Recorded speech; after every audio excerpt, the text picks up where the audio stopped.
Welcome to the first of the daily 5 PM videos, and today we're going to look at my very first Chinese gas mask. So this is from Communist China, and it is the M69 respirator. And I was very lucky to find one of these on eBay, because in the UK we very rarely see Chinese masks for sale. And this one was basically just an unknown gas mask for sale with a bag on a bid. I bid about £20 on it and won the bid for less than £10. So here's the M69 respirator, which we'll look at in a bit more detail in a moment. And also in the bag I've got a filter. Now this filter's pretty amazing because it's really lightweight and it's made entirely of plastic. So I'm guessing that it says 83951. I'm guessing 51 can't be the year of production, because obviously the mask is from M69. I don't know if previous Chinese masks had used Soviet type filters. Also says 165. I can't see any other writing or anything on the filter apart from some marks there and there. But it could have been if the Chinese had originally had other Soviet 40mm style masks, that they just used the same filters from that. But regardless, this is a very lightweight filter. So I won't be using this filter though in a moment when I test the mask, because I don't know how many years old and I don't know what was put in it, but it's a nice little collectible, and I will find out if the mask uses a ghost or a Stanag filter, and then I'll put one of those on as applicable. Now apparently you also sometimes get some other spare parts in this bag. I'm just going to check if I've got them in mine, but I don't think I have. I think my bag has just got the mask and the filter in. Yeah, but apparently if you buy these masks online, sometimes you also get spare parts to repair the mask.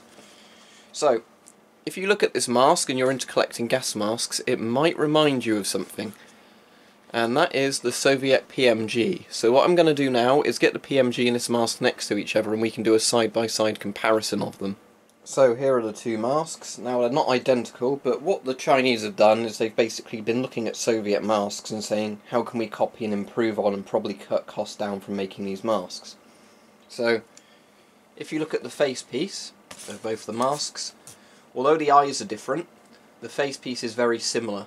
You have a voice diaphragm in the same place and an exhale valve roughly in the same place. You've also got the filter loading section on the same side. And you've also got this weird kind of headband they like to put on these sort of PMG type masks. You don't really see that on any other mask. Similar kind of rubber as well. And if you look around the other side, one of the differences, the Soviet mask has ear holes, the Soviet mask has kind of an ear section where the rubber's slightly different. The Chinese M69 has an actual ear hole. Now there's two sort of advantages and disadvantages to this.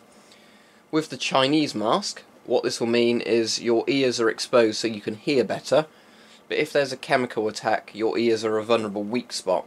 However, if you're wearing the mask of full NBC gear, that wouldn't be an issue, because you'd have a hood covering your ears and everything anyway. But with this mask, it means if you're just using it against something like mustard gas, it's a bit more effective, because your ears aren't going to start blistering and peeling off. So there's always that. So the Russian mask, the Soviet mask, does have a bit more of an actual face piece, being the Metro Cop mask and all, but the Chinese mask has been simplified. The Chinese mask is also incredibly light. Now, you'll notice the lenses on this are pretty much just a copy from the American M9s, the triangular lenses the Americans like to use. So you've got triangular lenses on it, but mostly a Soviet design. So that's fairly interesting, I think. Some of the other Chinese masks of the period are copies, you can see quite closely, of Soviet masks, and now some of the Chinese masks are also copies of things like the S10, which is fairly interesting. But if you're producing gas masks to save lives in your nation, and you can get away with copying other people, why not do it? So let's take a look at the filter and see what fits into it. Right, I'm pretty sure this mask has a Gost thread, because I've just tried screwing this in. It didn't go in too well, but it's in, but I think it's because the Chinese filter has a much shorter screw than this filter does, so I can't screw this all the way in, but it has gone in.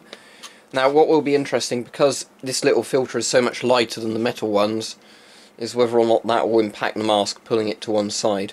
I'll just show you what's actually inside this mask, because we haven't looked at that yet. So inside the mask you have got your two eyepieces there.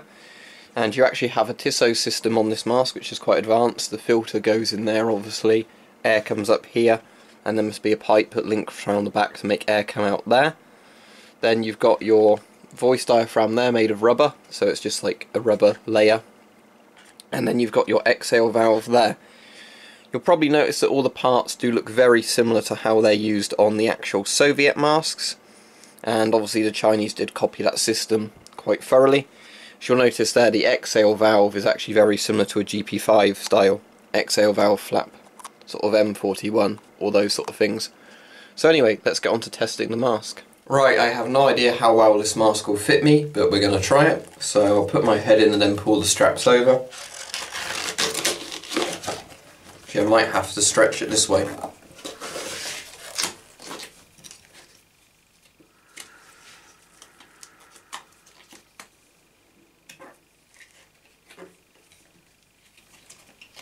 No, this is very tight, but it does fit. I'll just do a fit check. I put my ear. So yes, that is a airtight seal. Now the problem is, this is slightly too small for me, so it's not that comfortable for that reason.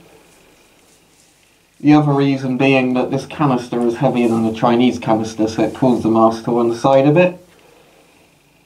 But yes, this mask is very lightweight, so now let's test it. We know the filter works, so let's see if the mask works.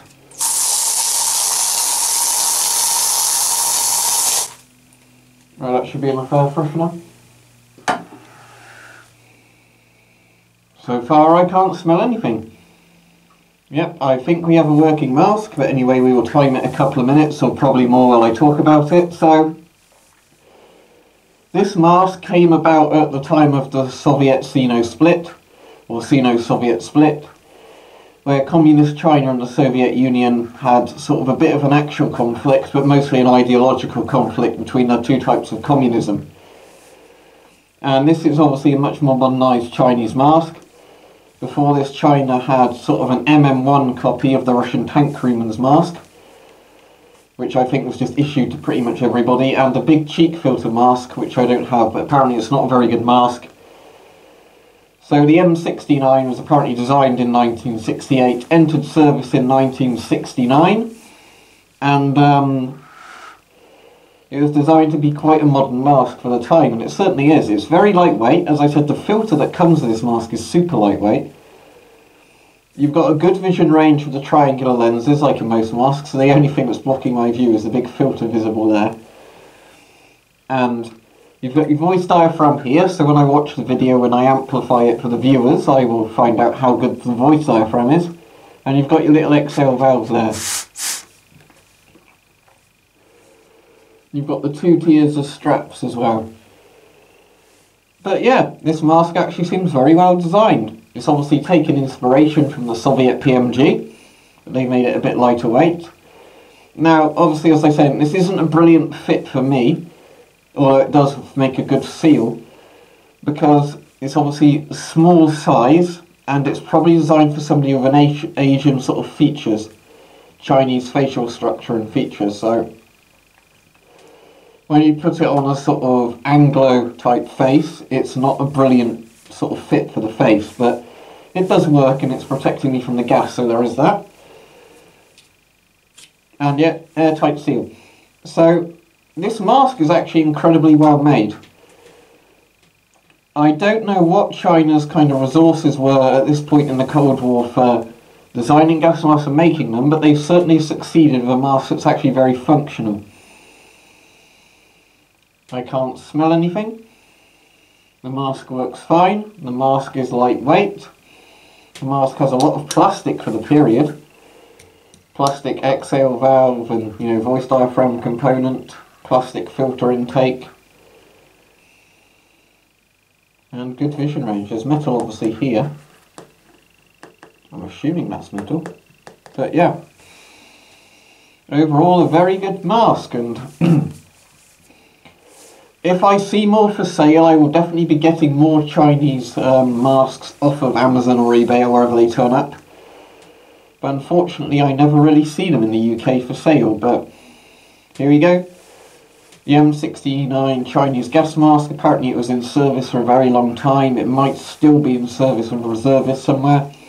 Apparently they also gave these to North Vietnam to be used against the Wall of America in the Vietnam War. And yeah, overall I'm very impressed with it. It's a good mask, it's lightweight. As I said, it's not the most comfortable mask for me because the size isn't quite right and I don't have the right facial structure for the use of the mask, but the mask works fine. So a big thumbs up for the Chinese M69.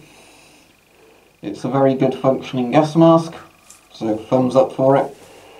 And I will see you tomorrow at 5 PM again for the next gas mask video. See you there.